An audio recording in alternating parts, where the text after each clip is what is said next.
Hello again.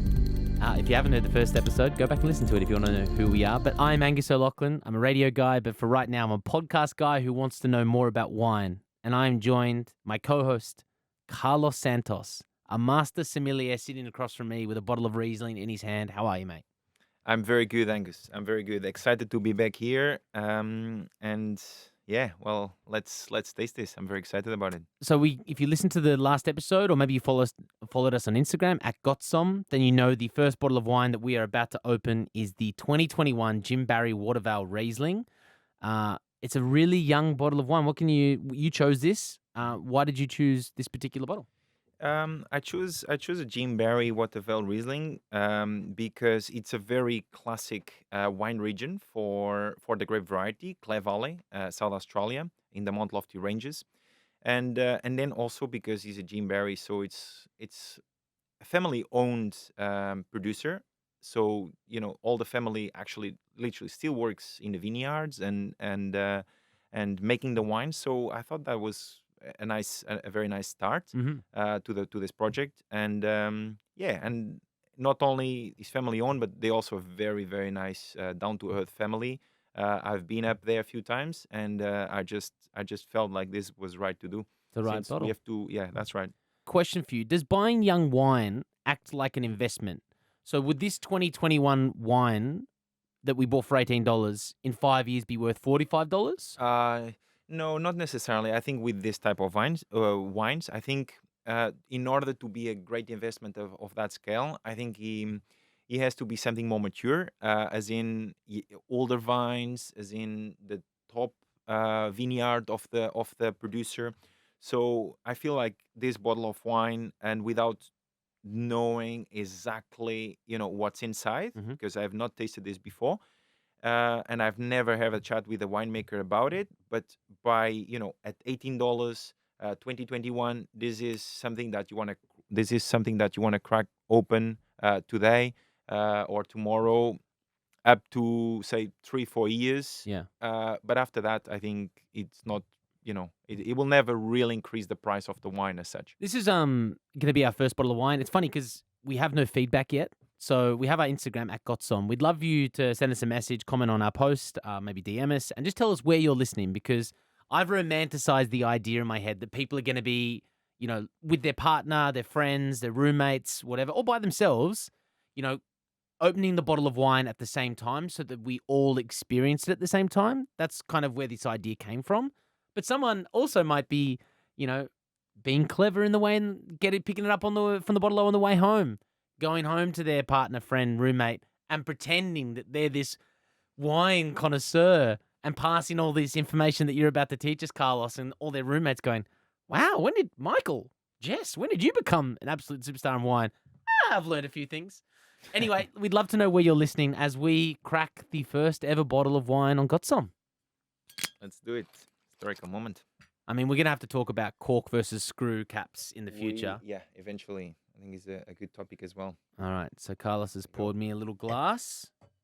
So I'm going to take direction from you here, but I guess the idea would be I smell it or look at it first and tell you what I see as an immature, aspiring to be better wine drinker, and then you just tell me where I'm right and wrong. Mm-hmm.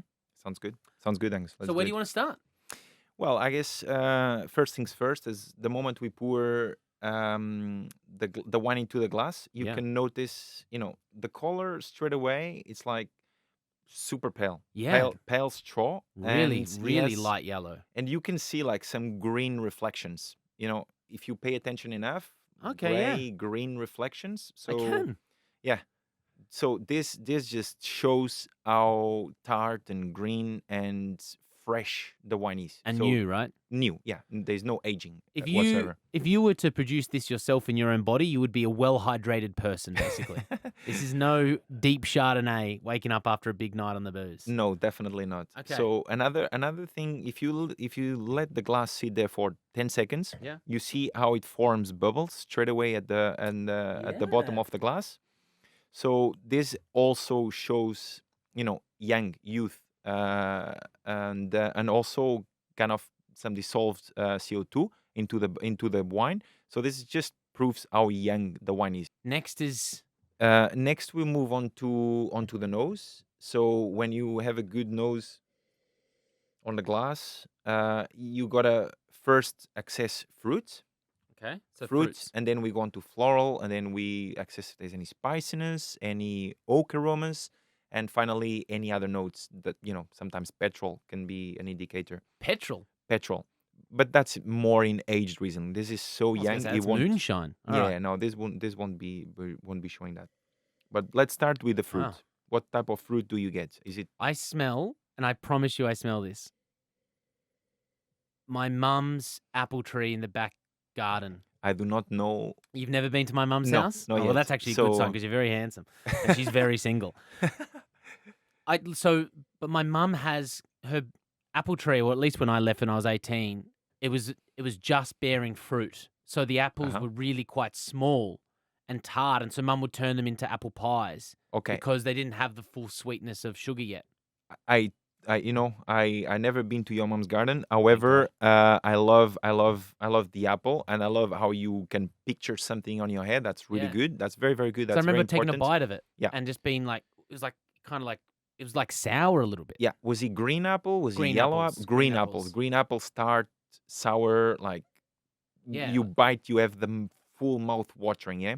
Yeah. Like It's funny, I've got my mouth watering a little bit now. just by thinking about it, yeah? Yeah. So that's perfect. That's really good. That's part of, enjoying the wine and going through the process that we're going through. Oh, cool. Perfect. So we have Do you green apple. is there more? Oh, Is there more 100%. fruits? Yeah, I think so. Green apple, definitely. Okay. Like if you go onto some stone fruits, do you pick some stone fruit in here? No. Like nectarine, like green nectarine, green peach. Really? Yeah. So underripened fruit though, which Yeah, you said was kind of like and ripe fruit. Yeah, that's a all Riesling kind of thing, right? 100%, Fresh. 100%, and ripe fruit. I can't get past the apple for me, but I'd love that you're getting nectarine and peach in this. Yeah, but white, like white nectarine, white peach, and ripe, like really tart. That makes again like the same mouth watering. This you get in here, and also some citrus. Imagine that imagine 5, 6 different types of citrus. You have your orange, lemon, lime, grapefruit. Imagine at least those 4 or 5, and out of these 4 or 5, which one do you actually smell? It's funny. I never would have thought to smell for citrus, but Yeah. that makes sense because it's so tart. Yeah, that's correct.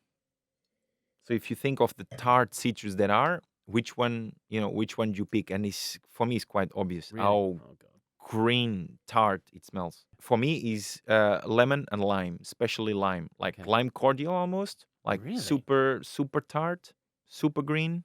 Wow. I hope Yeah. people listening, you're getting that lemon and lime. You're getting that young fruit. That's the whole purpose of this, is to kind of identify over time. Yeah. Where at the end of this series of podcasts, I'll be smack bang on. Go on a green. Let's summarize it here. I think green apple, Yeah. which reminds you of mom garden. That's perfect. Lemon and lime, especially lime, lime cordial, and then that unripe stone fruit, peach and apricot. And in saying all those green aromas, we expect something pretty tart, Yeah, something pretty fresh, yeah. pretty tart. Yeah, So absolutely. it's right. time. Is it finally time? Yeah, well, let's go. Let's have a sip at it. Let's have a All sip at right. it. Every episode. Cheers. Cheers. How would you say that in Portuguese, or what would you do? Saúde. Saúde? Saúde means You say health. salute, Similar, yeah. but Saúde. saúde. Saúde is like health. Saúde. Yeah. Okay. Health. Cheers.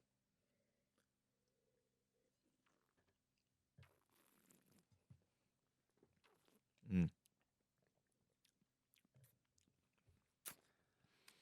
Again, like Yeah.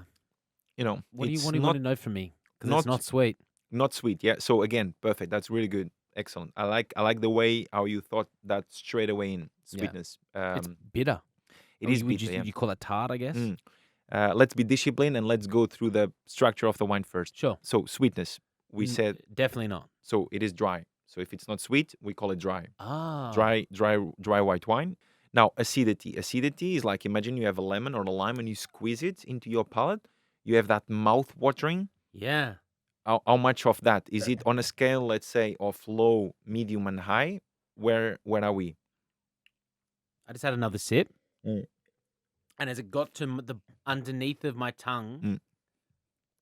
it's already it's now 5-10 seconds after I'm producing saliva in my mouth. Perfect. Excellent. That's So very I'd say good. quite a lot. I don't know if that's a lot though, but it's It's high. pronounced. Yeah. Yeah, it's high. Pronounced. Yeah, pronounced high. Yeah, that's very good. So it is high acidity. And one way of, you kind of learning how to define acidity or see in which level are you when you have a sip, and if you're doing a disciplined wine tasting and you actually spitting the wine out, which we're not, Mm-hmm. but that mouth salivating, the longer it does, means the higher the acidity is. Means, if you have a lemon again and you squeeze that lemon into it, you're gonna have a lot of mouth watering, and of course, lemon is very high acidity. It's kind of like if someone's not drinking the wine with us right now, it's kind of like thinking about eating salt and vinegar chips. Pretty Which much, yeah. It just sends off those saliva glands around your mouth because of the memory of it. Now, in terms of body, imagine you have, say, water, like fluid water, and you have olive oil, the thickness. Obviously, you're not going to be drinking a glass of olive oil, but you know the thickness of olive oil, that's full body. So, if I take the lead here and I say, and I define the body in this wine, I would say that is light. It's Okay. light in body. Yep. Now, moving on to alcohols. When you taste the wine, you have that, after you swallow a bit of the wine, you have that burning sensation on the throat or not. So if you have a lot of burning sensation, like if you have a Barossa Shiraz, you will have a lot of that because like 14, 15, well, not never 14, but like 15 and 16% alcohol. Mhm. So it is alcoholic. You will define it as high alcohol.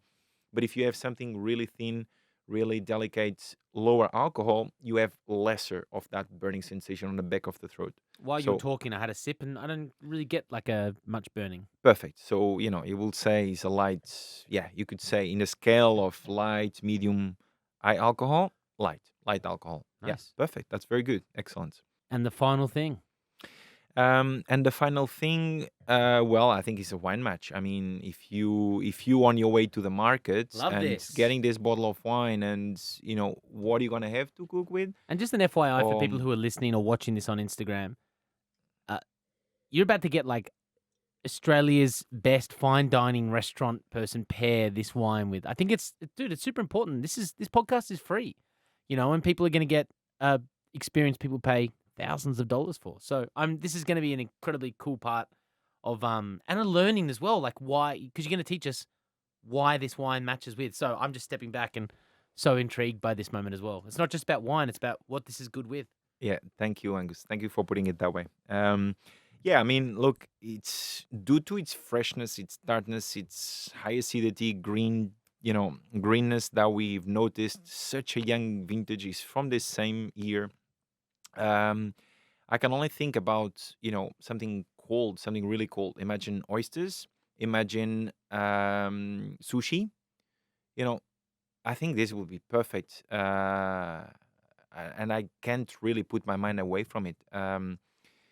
Sushi with the wasabi or the soy sauce, the saltiness with this tartness. I think it would be perfect. I love that. Would be absolutely perfect. Are we buying Oysters. this wine again?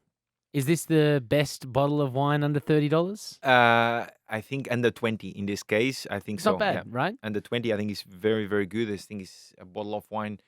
Perhaps not every single day bottle of wine, but I think it's So you enjoyed it's this worth. bottle of wine? Yeah, indeed. Cool. Did you?